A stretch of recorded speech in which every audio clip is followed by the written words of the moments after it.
എന്ന് ഞാൻ ശരിക്കും പറഞ്ഞാൽ പഴയ കലണ്ടർ ഉണ്ടല്ലോ നമ്മുടെ കഴിഞ്ഞ വർഷത്തെ 2025 കലണ്ടർ ഇതാ ആ കലണ്ടർ ഇട്ടാണ് ഇന്ന് ഫുഡ് കഴിക്കുന്നത്.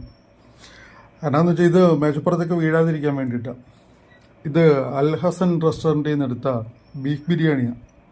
എനിക്ക് തോന്നുന്നു തിരുവനന്തപുരത്ത് ഏറ്റവും നല്ല ബീഫ് ബിരിയാണി കിട്ടുന്ന സ്ഥലം അതാണ്. ഒരു ഈ പീസിൻ്റെയൊക്കെ ഒരു വലിപ്പമൊക്കെ കണ്ടു, നല്ല രസമാണ്.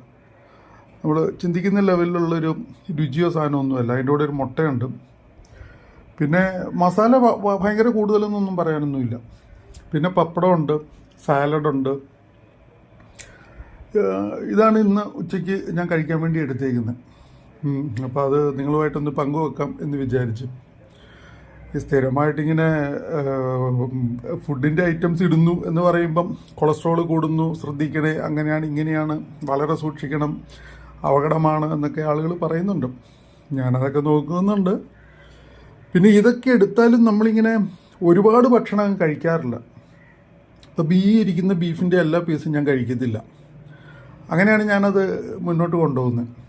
അല്ലെങ്കിൽ നമുക്ക് ചിലപ്പോൾ പണി കിട്ടുകയും, കാരണം ഈ ചുമരുണ്ടയിലാണല്ലോ ചിത്രം വരെ നടക്കുകയുള്ളൂ. പക്ഷേ എനിക്ക് ഈ ഫുഡ് ഐറ്റത്തിൻ്റെ വീഡിയോ ഇടുമ്പോൾ കിട്ടുന്നൊരു ഇതുണ്ടല്ലോ, എന്നാ വേണ്ട സപ്പോർട്ട്, അത് വേറൊരു ഇതിൽ നിന്നും കിട്ടാറില്ല.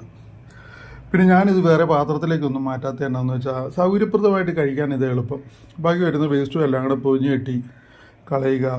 പ്ലാസ്റ്റിക് നേരെ നമ്മുടെ ഇവർ വന്ന് എടുത്തുകൊണ്ട് വെക്കണം, ഹരിതകർമ്മസേന വന്ന് എടുത്തുകൊണ്ട് വെക്കുള്ളൂ. പിന്നെ അതിനകത്ത് വലിയ ബുദ്ധിമുട്ടേണ്ട കാര്യമില്ല. അതുകൊണ്ട് അപ്പോൾ ബാക്കി ഫുഡ് കഴിച്ചതിന് ശേഷം പറയാം.